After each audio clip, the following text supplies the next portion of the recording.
Alhamdulillah. Alhamdulillah.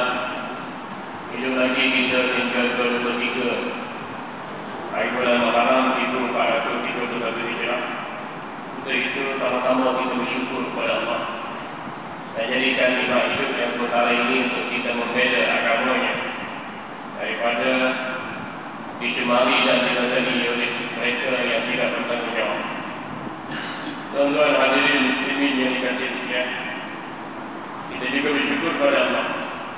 Pagi ini kita masih lagi diberi kekuatan untuk sama-sama hadir solat berjemaah, berzikir, berdiri, berdoa, dan kita dilapangkan hati dan juga masa untuk sama-sama kita menyambung diskusi kita sehingga ke muka surat 88 bab yang ke-7, amalan berdoa dan memohon perlindungan daripada api neraka adalah menjadi amalan sunat dan sunnah untuk kita berdoa dan memohon perlindungan Allah daripada api neraka.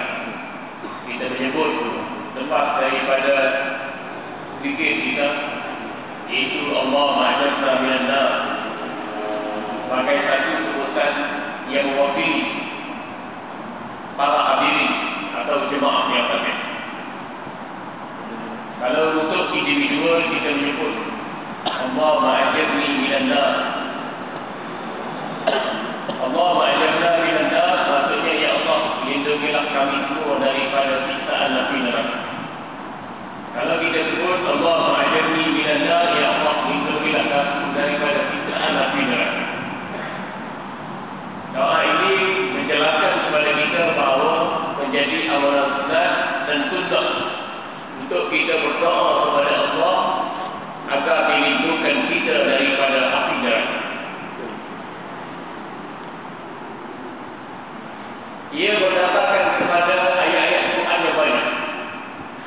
Allah SWT sendiri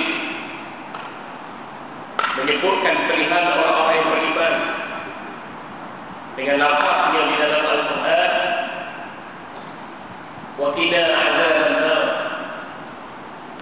Rabbana atina fid dunya hasanah wa fil akhirati hasanah wa qina adzaban nar. Orang yang benar-benar beriman kepada Allah itu, mereka sentiasa mengucapkan perkataan Rabbana atina fid dunya hasanah, ya Allah, berilah kami kehidupan yang bahagia di dunia ini dan kurniakanlah kami kehidupan yang bahagia di akhirat nanti. Wa qina adzaban nar, dan selamatlah kami dari api neraka. Doa ini dalam bentuk ayat dirakamkan kembali dari Allah bagi menjelaskan ciri-ciri orang yang beriman. Mereka hendakkan kejayaan dunia, hendakkan kejayaan akhirat, dan paling penting ialah selamat dari siksaan api neraka. Kerana api neraka ni ada dididik dia faham semua. Onggah ke, batu ke, kayu ke, besi ke, menteri ke, jin ke, setan ke, iblis ke, Melayu ke, Cina ke, India ke, sultan ke, raja ke, agung ke, dan menteri ke, presiden ke, PBB ke, dia faham semua. Asalkan makhluk berkenaan mendurhakai Allah, mencabuli kehendak Allah, mencabar ketuhanan Allah, bila mati dan siap ke neraka, ia akan menjadi siksaan khusus untuk mereka. Berbagai jenis, berbagai peringkat, berbagai siksaan yang diingatkan, dan ketika itu api neraka akan berlapas. Jadi adalah penting bagi setiap umat, setiap manusia di bawah pimpinan Nabi sallallahu alaihi wasallam supaya mereka mohon kepada Allah dari diberikan siksaan atas neraka. Juga dalam ayat yang lain disebutkan qu anfusakum wa ahlikum nar, jagalah dirimu dan saudara-saudara kaum keluargamu dari siksaan api neraka. Dalam ayat ini jelas membuktikan kepada kita bahawa Allah mengajarkan kita supaya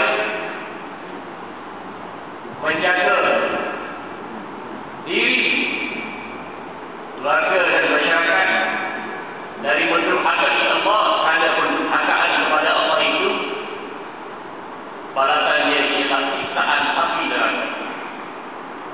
Jadi untuk langkah yang pertama untuk kita jaga dari siksaan api neraka itu, maka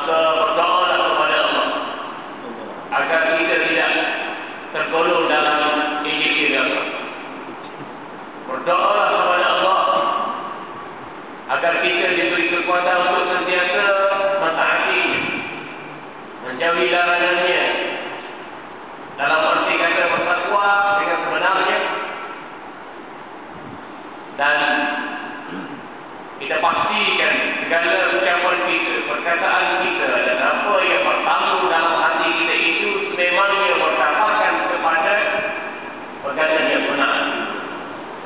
Barulah selamat daripada mereka. Jangan sampai kita menjadi orang munafik. Mulut sahaja bisa berlindung daripada api neraka, tapi dalam tak sedar perbuatan mereka itu sebenarnya melangkah terus ke neraka.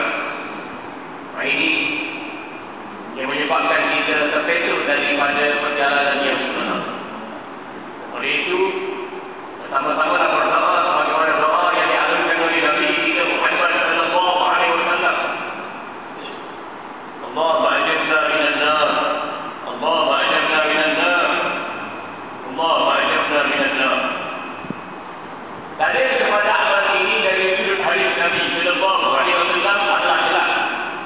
Bagaimana yang diriwayatkan oleh Imam An-Nasai, Imam Ibn Majah, Imam Ibn Hibban dan Al-Hakim daripada Anas bin Malik radhiyallahu anhu.